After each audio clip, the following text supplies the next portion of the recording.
ayiwa an karamɔgɔ ko ten lahum fiha ma yasha'un wa ladayna mazid y'a ye sa min ka d'u ye o bɛ d'u ma wa jidilen b'an bolo an bɛ fɛn d'u ma u t'o yɛrɛ si dɔn ladayna mazid ala k'a nɔgɔya ye o tuma na e y'a faamu sa ko da'awahum fiha k'u ka maa wele ka alijinɛ kɔnɔ o kɔrɔ ye ni besoin b'u la n'u bɛ fɛ ka ciden dɔ wele k'u b'a fɔ de subhanaka allahumma ko n'o kɛra dɔrɔn denmisɛnnin dɔ bɛ n'i jɔ ko mun bɛ yen o tuma na i b'o fɔ wa tahiyyatuhum nka alijinɛnaden yɛrɛw ni ɲɔgɔn cɛ alijinɛ kɔnɔ salamun ko kisi da don kisi da don tɔɔrɔ tɛ ne ta ti se ma e ta ti se ne ma mana tafsiritigi ye mun fɔ salamu na a ko salamu filɛ nin ye bi ma'ana salamatu min kulli makruhin comme ye salamu fɔ a ye cogo min na mais i y'a dɔn a yɛlɛmɛna anw fɛ yan k'a kɛ ani sɔgɔma ani wula de bon mais k'a sɔrɔ n y'a fɔ a ye cogo min na salamu hakika t'o ye salamu ko ɲaaminen de don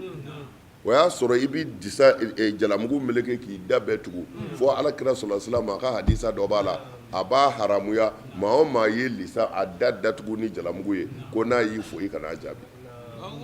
parce que ale bɛ fɛ ka danaya fo ye mais ale yɛrɛ danayalama tɛ a melekeli bi bɛn a yɔrɔw la mais ni silamɛ ɲɔgɔn bɛna bɛn ka sɔrɔ jalamugu kelen bɛ k'i ɲɛda datugu ta ko i b'a jigin a k'i ɲɛda ye o tuma i bɛ salamu d'a ma a b'a jaabi mais n'i y'a fo k'a datugulen to kira ko a kana tigi jaabi parce que ale ko danaya mais ale yɛrɛ tɛ danaya position na parce que an t'a dɔn jɔnni don o tuma na u bɛ gɛrɛ i la ten u b'i faga u bɛ gɛrɛ i la ten u bɛ kojugu k'i la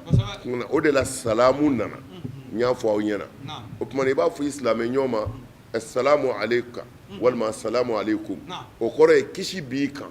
ne min nalen don yɔrɔ la n ka tɔɔrɔ si tɛ s'i ma a tɛ s'i muso ma a tɛ s'i den ma a tɛ s'i ka nafolo ma o tuma na min b'i jaabi o b'a fɔ wa aleykum salam wa rahmatulahi ta'ala wa barakatu salamu b'i yɛrɛ kan wa ala ka kisi ni ala ka hinɛ b'i kan ne yɛrɛ fɛ yan tɔɔrɔ t'i sɔrɔ i bisimila i nana min na ni bɛ se min na n b'o k'a la wa tɔɔrɔ t'i sɔrɔ yan dɛ salamu yɛrɛ de ye nin ye k'a fɔ danna n ka tɔɔrɔ tɛ s'i ma e fana b'a jaabi dan yɛrɛ la ni i kɔni ka danaya ye tiɲɛ dan yɛrɛ la tɔɔrɔ t'i sɔrɔ salamu ye nin de ye mais u ye salamu b'o la pewu k'a kɛ n'i ye salamu kelen fɔ dɛ i bɛ baraji 10 sɔrɔ baraji 10 baraji 20 a kun kama kɔni mais e ye salamu di min ma e n'an b'a muso nɔfɛ e na baraji 10 sɔrɔ salamu na alors u ye ko lasili bɛɛ de bɔ a la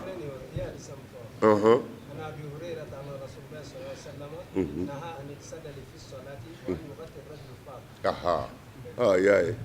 ko kira ye ladili kɛ k'a fɔ cɛ k'a datugu silamɛ k'a datugu parce que n'i y'i datugu i t'i dɔn mais e ye salamu di i datugulen ye kumana e tɛ salamu dun kɛ i b'i da yɛlɛ an k'i dɔn jeni don kumana i bɛ salamu di an fana b'i jaabi i y'a faamu wa o kumana wa tahiyyatuhum fiha salam alijinɛdenw ka foli bɛɛ ye kisi de ala y'an kisi wa an yɛrɛ ta tɛ se ɲɔgɔn ma o an ti baari ta ye an ti ɲɔgɔn neniya i muso y'i ta ye ne yɛrɛ ta b'i bɔ a ma ban wa wa akhiru da'awahum u ka weleli kɔda sa u b'a fɔ ko alhamdulillahi rabbil alamin ko tanu bɛ ala ye dɛrɛ anw ye sigiyɔrɔ ɲuman sɔrɔ u ko wal malaikatu yadkhuluna alayhim min kulli babin ko mɛlɛkɛw bɛ don alijinɛnadenw kan alijinɛ donda bɛɛ fɛ k'o bɛ mun f'u ye salamun aleykum bima sabartum o tuma na a y'a lajɛ sisan salamun aleykum bima sabartum o kɔrɔ tɛ an n'an b'a fɔ parce que a sabalila o la salamun aleykum tɔɔrɔ t'a sɔrɔ yan a ti don jahanɛmɛ na a ti bugɔ a ti neni tɔɔrɔ t'a kan salamun aleykum bima sabartum fa ni'ma uqbad dar kumana salamu kɔrɔ de ye ka danaya di maa ɲɔgɔn ma a kana siga i la tari i m'a faamu de a faamuna kosɛbɛ dɛ o kumana i b'a faamu yan k'a fɔ wal malaikati yadkhuluna alayhim min kulli babin o bɛ mun fɔ salamun aleykum o kumana ba nana tuguni bima sabartum baw sababiya bima sabartum fa ni'ma uqubadda mana iba do ya salamu te ani wulani tilenye salamu de ko toro te e soro ne mi miga ka fo ko ni ati soro ka bone yo kisi baka melaka obno de fo alijina na do ko kisi baka koy aya hakili sigati ne ni ati bugo ko bane de ni nga make gwazande bima sabartum afaw ne naya abaw ne naya fe be daraka nga ako ala ayo sabali mingede o kuma na so ko laba nyuma dile amani naam walau yu'ajjilu Allah nala kumi teliyalike linnasi adama denye torola istijalahum uka teliya bonyongola bil khairi here nyinina ngalena udiya halakili kuna ke adama deungao ajaluhum ushila fanazaru lezina na amena mogo tuesa la yarjuna liqana minu ndalende ne ala benyonya lila ukadda zago ni tonyolila ya mauna uku sebe koro chugoba na ako chugodi ako walau yu'ajjilu Allahu linnasi sharrasti ijalahum bil khairi laqudiya ilayhim ajaluhum ko nasrola ala kumbi teliya adama de ka ɲini fɛ njugu kɛli la a ye i n'a fɔ hɛrɛ sɔrɔli telima ka d'a ye cogo min na ko ɲansɔrɔ maako banna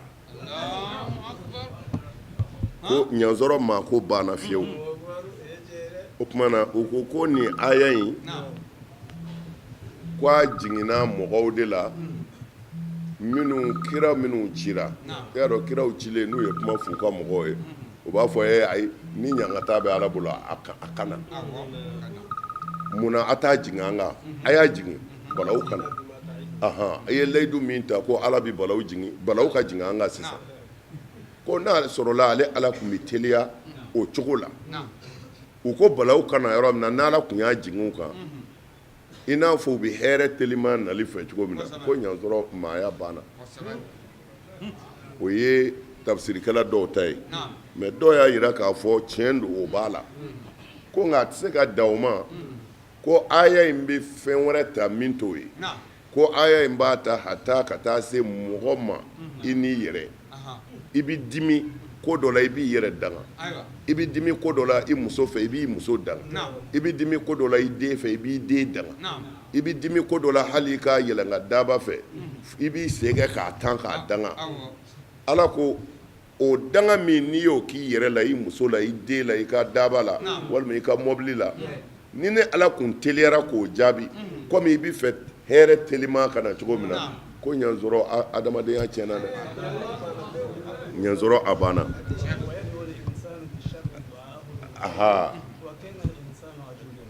y'a ye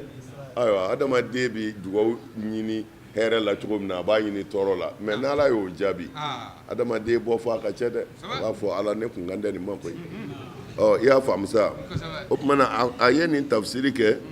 a ko hatta law sahha ma qila anna al-ayata nazalat fi Nadr ibn Haris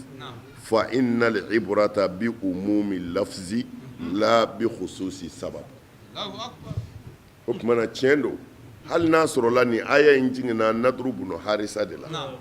k'a fɔ o de ko kira ma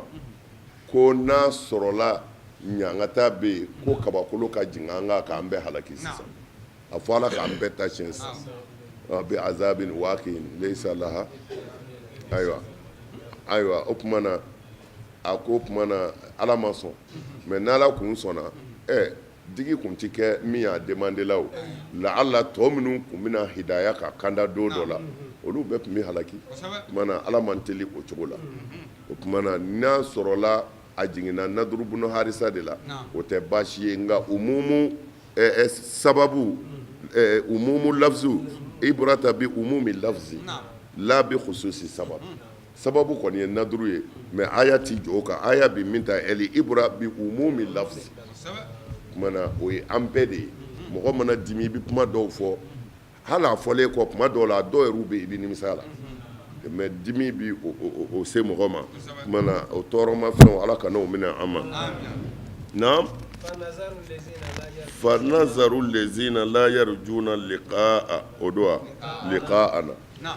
o kumana an bɛna mɔgɔw to yen an tɛna o halaki dɛ an tɛna girin k'o halaki minnu ko dama sagakunu ye nkalon ye ayi an bɛna o to yen fi tughyanihim u ka dazago baaraw la ya'mahuna u k'a ta ni ka segin kosɛbɛ u k'a kɛ k'a caya naam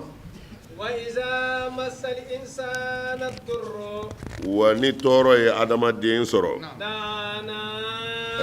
a bɛ ne wele لجنبه a dalen a kɛrɛ kan أو قاعدا a sigilen bɛ ne wele أو قائما a taamatɔ bɛ kuma n fɛ فلما كشفنا nka ni ala ye wulili kɛ عنهم ka bɔ adamaden kan ضرهم a ka o tɔɔrɔ in na مرة a bɛ tɛmɛ ne ala la كأن لم يدعنا i b'a fɔ a ma deli k'an wele o إلى ضر tɔɔrɔ kɔni na مسه k'o y'ale sɔrɔ كذلك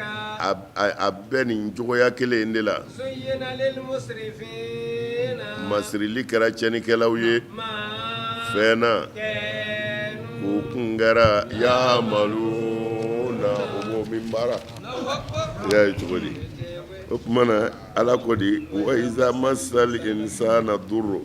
ni tɔɔrɔ ye adamaden kɔni sɔrɔ ko a kamana ganna bana y'a sɔrɔ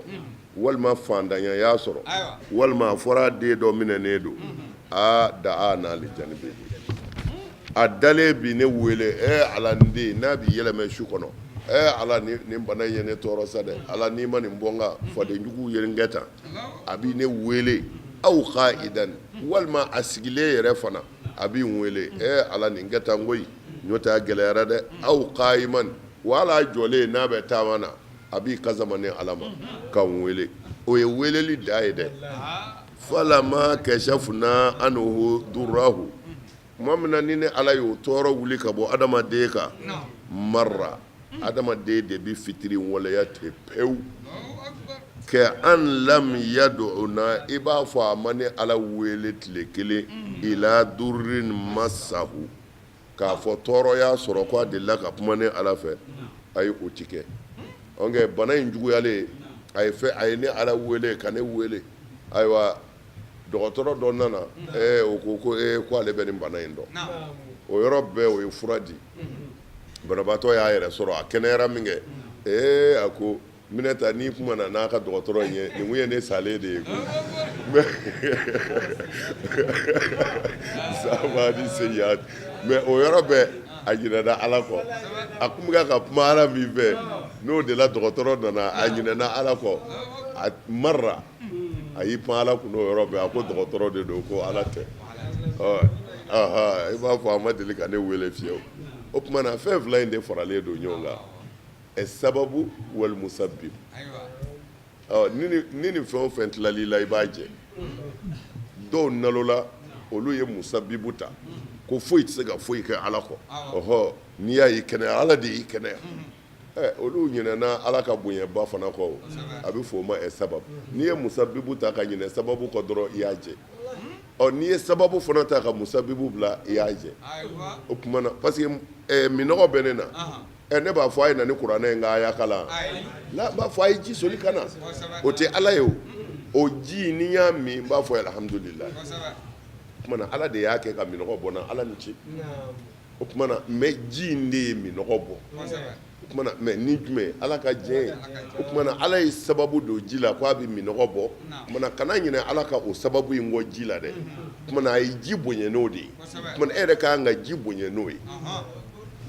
i ka kan ka ji bonya n'o ye o tuma na mɛ ni ko ko ala de don ala de don i ka n'i jigi da fɛn kan ala de y'a bɛɛ ye mɛ o ye nkalon de ye kiiri bɛ tigɛ ni mun ye bima kuntum tafalun mɛ a m'a fɔ bima kana Allahu yafal o tuma na sababu bɛ yen o tuma na musabibu i b'i janto ale la mɛ kana ɲinɛ sababu fana kɔ a fila de bɛ baara kɛ ɲɔgɔn fɛ mɛ nin yɔrɔ in na ala bɛ fɛ k'a fɔ u ɲinɛna musabibu yɛrɛ kɔ u ye sababu ta naam kazalika ala ko a bɛ nin cogo in na زين للمسرفين ما كانوا يعملون masirila cɛnikɛlaw nin de masirilu ye u t'a dɔn ala yɛrɛ bɛ yen fiyewu dekun nana tɔɔrɔ nana bitigi bɔlala foyi kun ti marché bilen ayiwa ala y'a kɛ a taara karamɔgɔ dɔ fɛ yen o ye ayaturizigi dɔ sɛbɛn ka d'a ma k'i b'i ko nin na ka dɔɔni fusufusu i ka karayogo kan n'o ye marchandise ye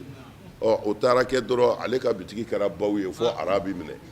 o tuma na ale bɛ ɲinɛ pewu k'a ye ala wele ale b'a fɔ de ni morikɛ ka nasi kun tɛ nin ye ne ka ko bannen kun ye bon tiɲɛ de don sababu nana kɛ mais musabibu bɛ yen toujours baara in bɛ kɛ tan de ala de don nka a ye sababu min kɛ i b'o tanu i b'o fana ka place d'a ma sabu o bɛɛ bonya bɛ bɔ ala de yɔrɔ ka se sababu yɛrɛ ma naam